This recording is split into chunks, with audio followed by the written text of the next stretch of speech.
Okay, hello. Um, I'm here on a Wednesday. Today's not usually my scheduled streaming day. I usually stream Tuesday, Thursday. Um, but yesterday I had a bit of a flub.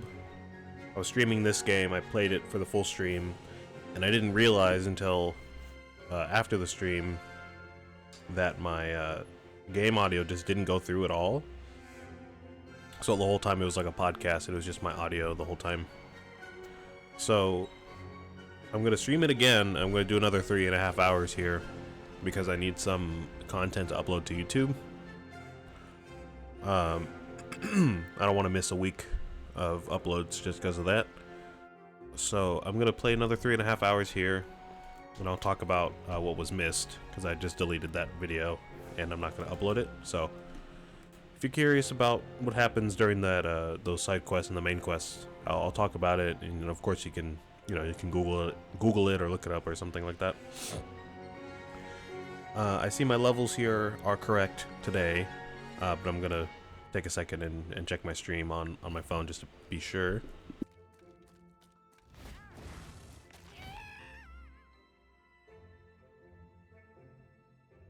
Test, test, test, test, test.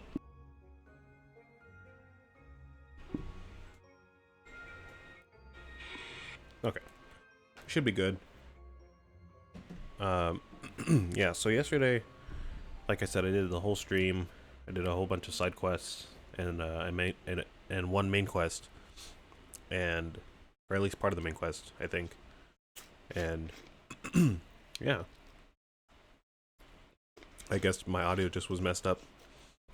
I don't exactly know what happened. Considering my mic was on, but the game audio wasn't, I'm guessing I just had it muted in OBS and I just didn't notice for the whole stream. Or I just noticed a couple minutes ago when I was trying to start this stream that my audio device is reset for some reason and it wasn't picking up anything.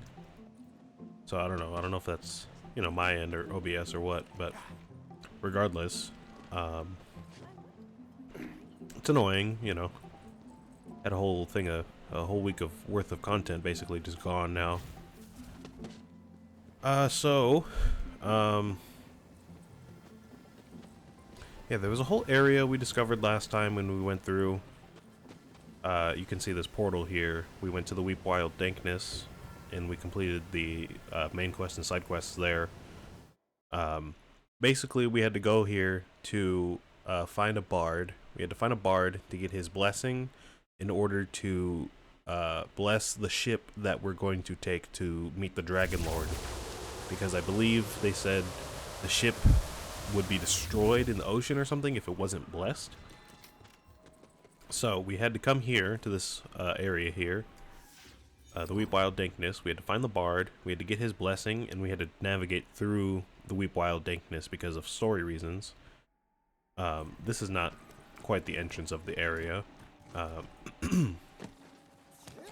But essentially, I'll just talk about it for a couple minutes, and kill some stuff along the way. I'm gonna turn the audio levels down a bit.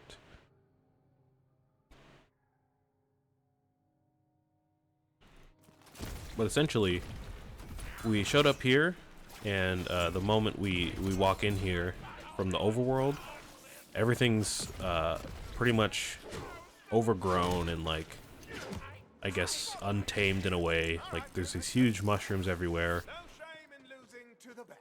Most of the enemies are these, like, little mushroom guys that walk around and make funny noises.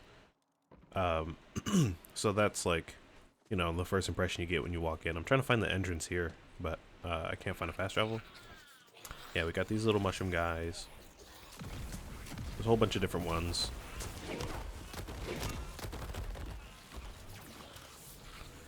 And throughout the entire area, there's like plenty of waves of enemies to deal with, camps and villages, and just general areas like this where there's random enemies that just show up. And eventually you find the bard, and it ends up being, for those of you who are familiar with the Borderlands franchise, it ends up being Mr. Torg, or his character within the game, because, you know, this is a B&B game. I think they still call him Mr. Torg, but he's a bard in this. He's got a lute, a magic lute, instead of a guitar, like he usually does in Borderlands 2. And so yeah, we show up and we find Mr. Torg, and he's just kind of sad because his lute that he usually uses to defend himself, which is magical, of course, his lute has been... Oh, what just happened there? I don't know what just happened there. Oh, I can't go back up there. Okay. His lute has been corrupted. I'm trying to find where this entrance is. I think it's right here. I don't know. But it's been corrupted, and the magic has been kind of taken away from the lute for whatever reason. So he's like, well, in order to get the blessing, and you know, and help you, I need my magic lute back. So I want you to help me get my magic lute back and restore the magic to this land in general. So we help him do that. We traversed through this whole area. Like I said, it's all overgrown with these huge mushrooms and these mushroom dudes that live in these huts and everything. So that takes a bit, and throughout the whole time we're fighting through waves and waves of enemies. Pretty much everything is alive and like overwhelming and chaotic, and everything's trying to kill you at once. So you can imagine there was a lot of gunplay, a lot of loud noises and all that stuff. But yeah, throughout the story, we have to come to these little craters in the ground because they have these dark crystals, like dark purple crystals, basically, which are sapping the magic out of the land. And I believe there's like 3 or 4 of them or something that we have to destroy. So we do that. We clear out each of the camps, we destroy the crystals, and we progress through this area. And by the end of the area, we have a boss fight with a new character that Tina put in the game. And it's implied that apparently Tina uses that character a lot in her B&B games, which, I mean, isn't really pertinent to the story necessarily, but I just think it's a funny detail. So we get introduced to this new character called the Banshee. And, I mean, it was a boss fight. Like, I kind of struggled against her. She wasn't all that bad. It took me, I think, 1 or 2 attempts to get through. But it was a fun boss fight. They don't really talk about her at all, so I'm guessing she won't show up later. So yeah, we get through that whole area and we come to here, which is where that boss fight is. We fight her in this whole area here, blah blah blah blah blah blah blah. And Mr. Torg gets his magic loot back because we've killed the Banshee and we've restored the magic to the area, which I guess is powered by this living heart thingy or whatever, I don't know. We complete the quest, and we also save another character from an old Borderlands game. I'm not too sure what his role is right now in the story, if he has a role, but he just kind of shows up when we kill the Banshee. And he's called... I forgot his name in the story, but it's Brick from Borderlands 1 and 2. He's got a unique name. I can't remember what it is. And of course, we don't know him as the player character because, we're just introduced to him right now. So yeah, we get introduced to Brick. He does something, blah, blah, blah. And he opens a portal to let me and Torg through.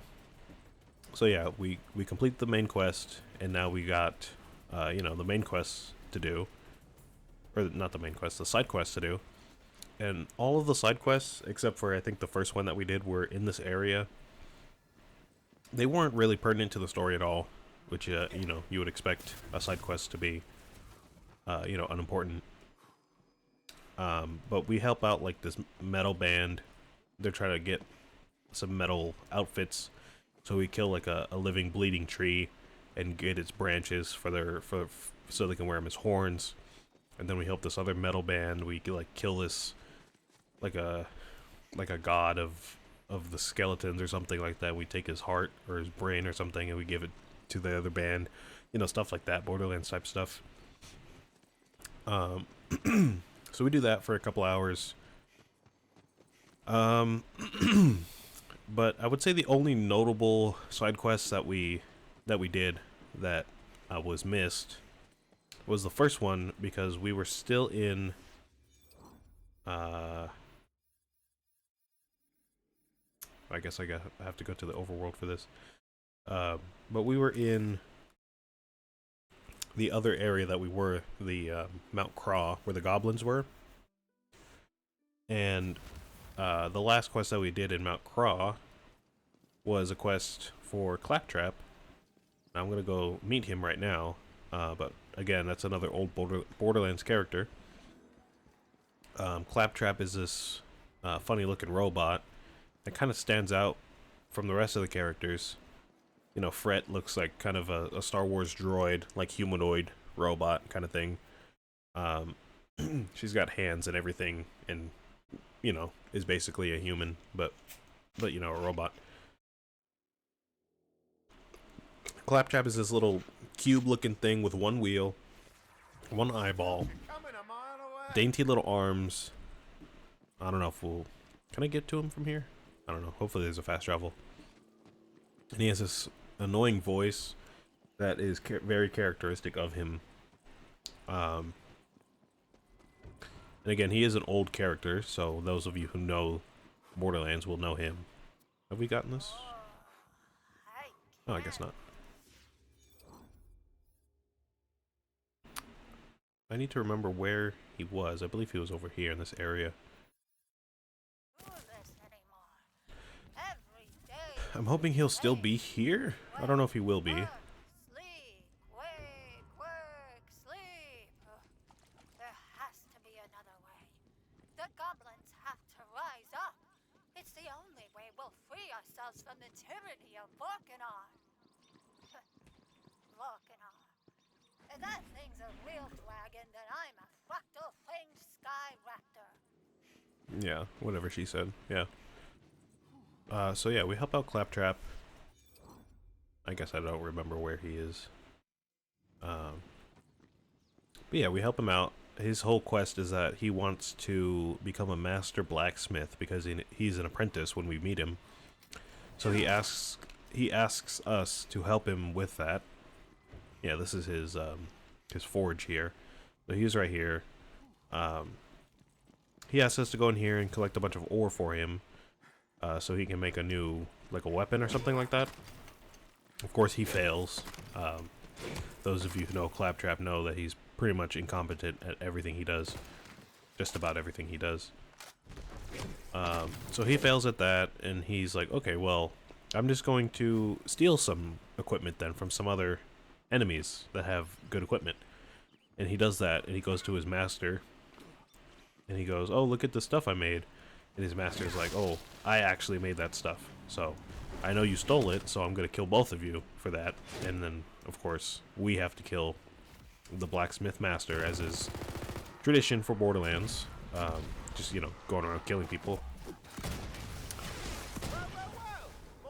So we do that.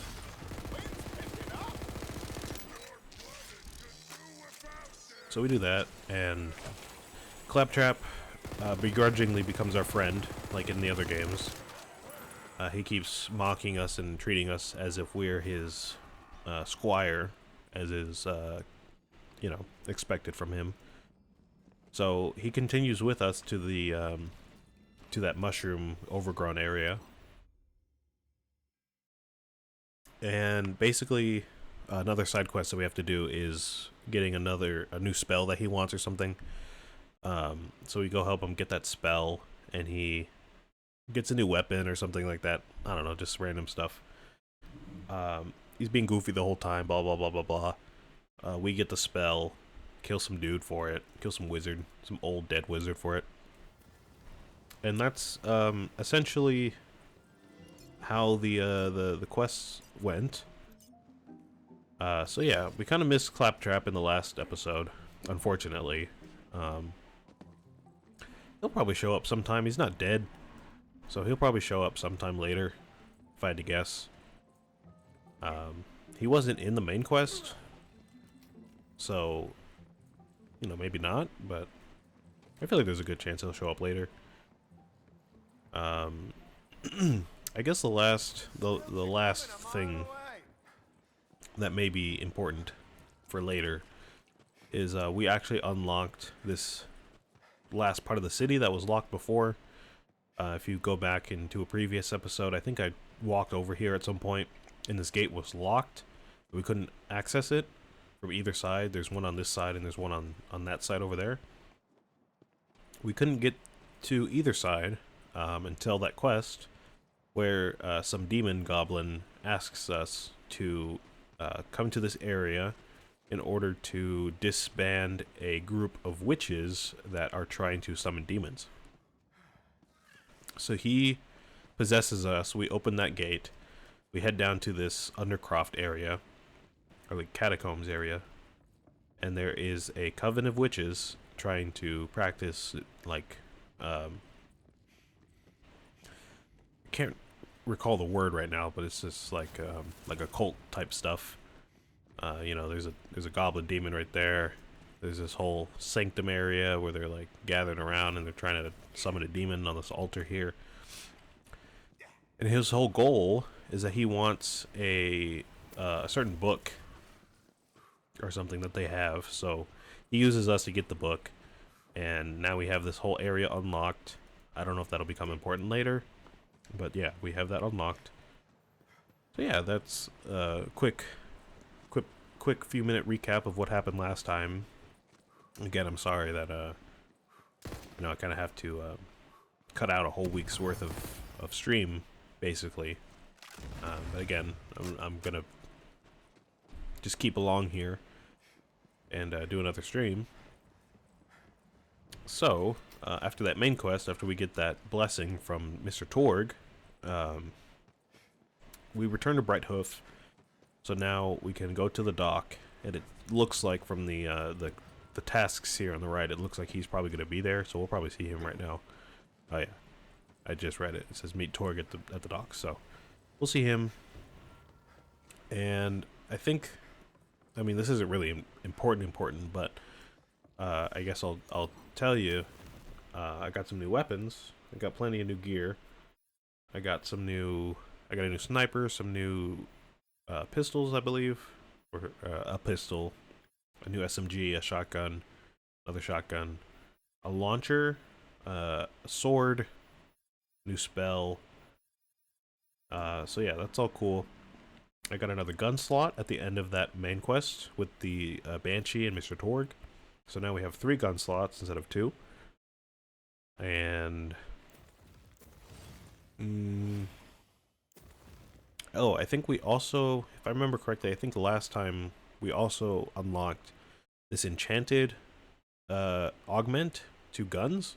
I can't remember if this was yesterday that we had just unlocked this, or if we did this last week already. But I'm going to talk about it anyways. Basically, this is like, if you played the pre-sequel, this is like Moonstone enchantments. This basically just is a random chance for a gun to have a random augment, which improves it. This one says, while action skill is active, increase lightning damage by 10%. So yeah, that's cool. I don't know if there's really any indication as to like what is enchanted and what isn't when you look at it on the ground. But you'll see this little flavor text on the info card. So that's all cool. So yeah, we got some new gear, we got a new gun slot, we've got some upgrades to our storage capacities. Of course, we got a bunch of skill points along the way. Nothing too, you know, game breaking or anything. Yeah. There's my recap. And let's go ahead and head out here. Where's the explosion at? Oh, actually, I will say, interestingly enough, for any nerds out there that care about this kind of stuff, I found out that Torg is actually a manufacturer in the game. I don't think I've seen any Torg guns, or I haven't noticed any until now. It looks like they're a bit different than they were in previous games. I don't think they explode like they did in previous games, but, you know, they're still here. That's cool. And there was another one. Oh, Tediore. Saw Tediore guns for the first time yesterday. And those are unique because when you reload them, your character just throws the gun, and then it explodes, and then you just get a new one that spawns in magically. So, that's cool. Because it's a piece of crap. No, your precious rules are what's a piece of crap. I see them. Shoot, your party is divided.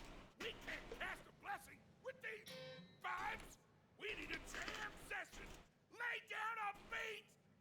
Oh, yes, sir. Vibe check. Transpose your feelings into beautiful music. Yeah. Correct? Valentine likes playing bunkers and badasses because he gets to feel like a hero and he's willing to ignore the rules in order to have fun. Fine. Valentine, I'm not trying to kill your fun. I love bunkers and badasses because of the rules. Think about it. In the real world, things just happen for no reason. Here, I know how things work. It's relaxing. Yeah, yeah. Now the harmonies and some magicizer. Yeah. Ooh. Vibe check encore. Nice. Valentine, Brett uses the rules to have fun, which means sometimes you gotta take them seriously. Okay? I guess I'm using it as an escape too. Out there, I'm just going from job to job, worrying about how much fuel our spaceship has and blah blah blah. In here, I have a purpose. A ship, a noble quest, and a chance to be a hero. Instead of just, you know, the idiot who drives our spaceship. What is this kumbaya bullcrap? We're almost there. It just needs one more thing. We need some ding-a-ling. Ding-a-ling on that ding-a-ling. If you say so, bro. That's garbage. More ding-a-ling. More. Brett, I swear an oath to try a little harder to pay attention to the rules. Thank you. And I swear I want to help you complete that quest and keep the good ship Lasagna safe from harm. I declare this party of heroes undivided! And very visible. The vibes. They're too powerful. This is the blessing. It's a blasting. Podcast. Magic. That's all. Wait, what? Oh. Wait, what? Wait, wait. Yo. Wait. Load. The hours. Oh my goodness. We're Wonder. Those are the kingdom. You come. That is not how magic missiles work. Oh my god. What about the whales? I care about nature!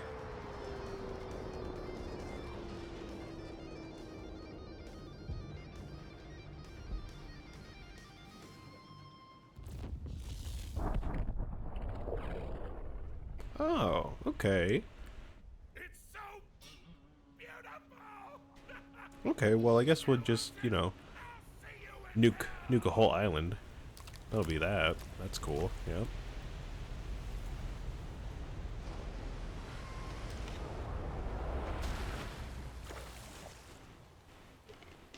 The nefarious ocean has been defeated. Is there no more water left in there? Character-rich story continues! Whoa. Oh, you gotta be kidding me. Never liked the This thing is much cool. Anyway. Oh, I will miss seafood. Alas, the good ship Dang, that's a cool way to unlock a new area. Rest in peace. I like that a lot. Sweet maiden. Rest in peace. Whoa, that's cool. Now I'm cooking.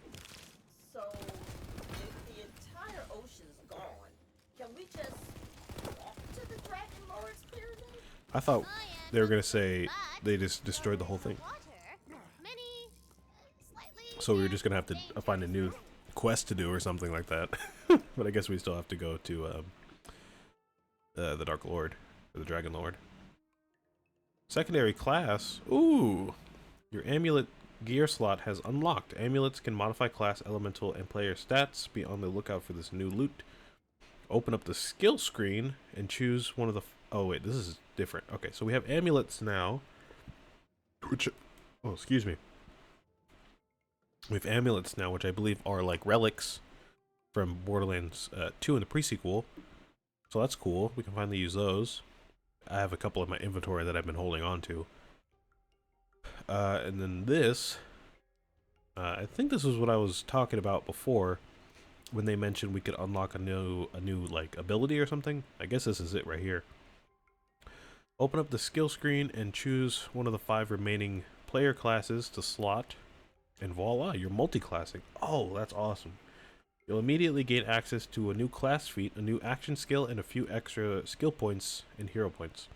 The second action skill from your secondary class will be available at a certain level break. Oh, that's great. Okay. Next time, learn to pick an easier mark. Okay, hold on. Oh, I can't get up there. Never mind.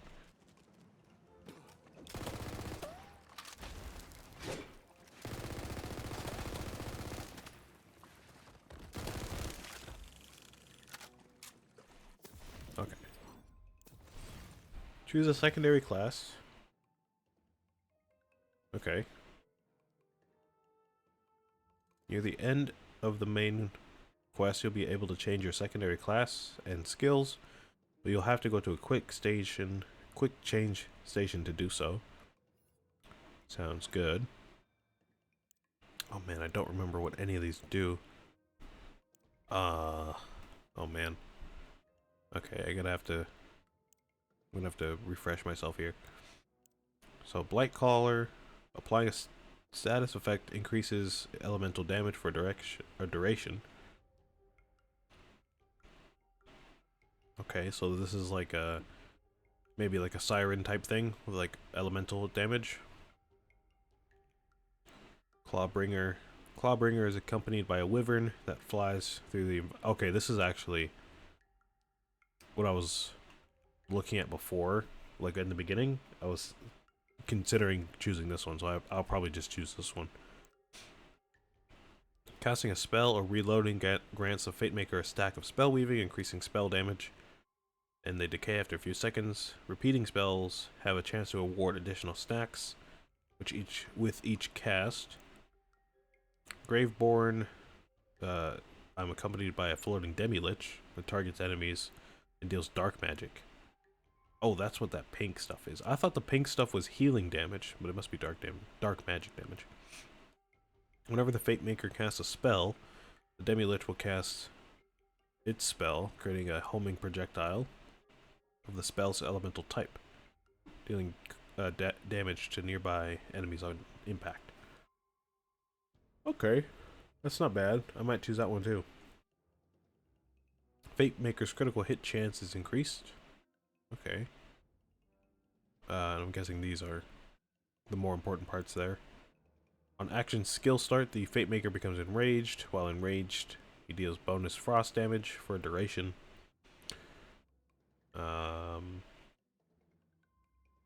Okay.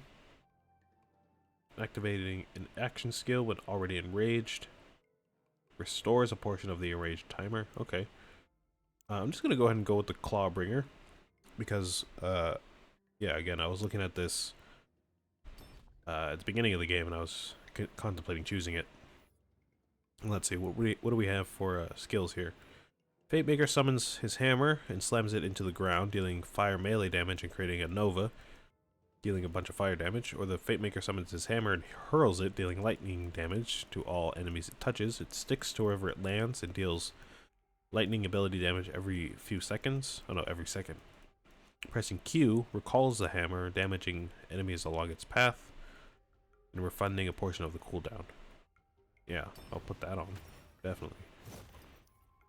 It looks like we have 3 skill points to spend between both trees now. Okay.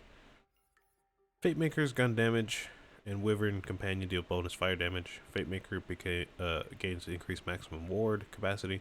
Fate Maker and his Wyvern Companion deal bonus lightning damage. Let me get one of each, honestly. And then I just want to upgrade all of these to level 20, and then we'll actually think about what we're doing after that. Alright.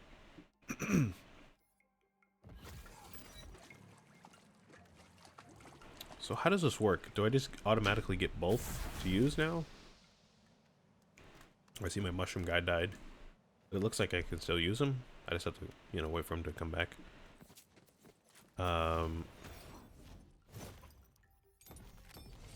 Oh yeah, I have to choose between all 4 of these, huh? Okay. So I do like the frost damage for like skeletons and stuff, but we don't really have much in the way of lightning damage, so maybe I want to use that.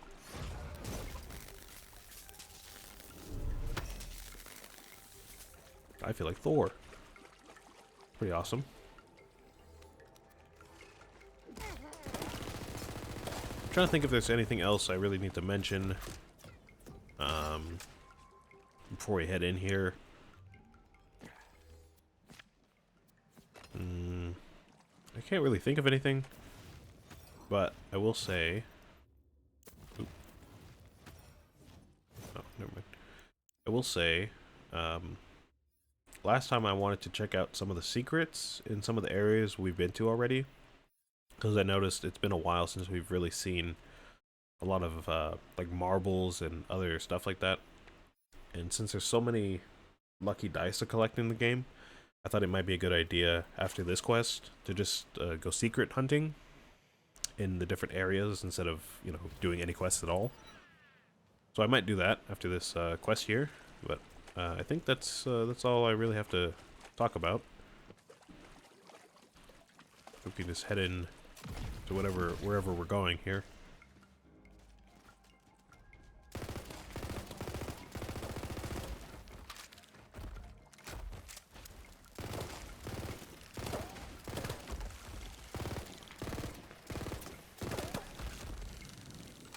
I think that's quite enough out of you.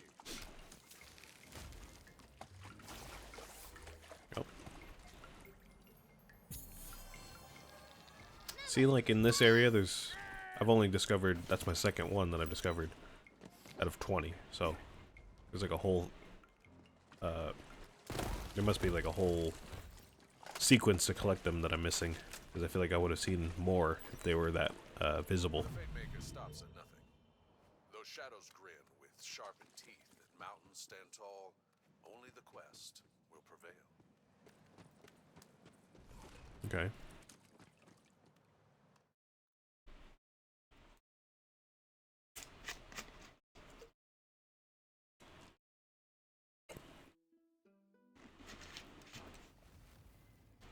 I thought I'd seen the worst from her, but a whole ocean destroyed just to get her story back on track. And you strummed along, happy to play your little game.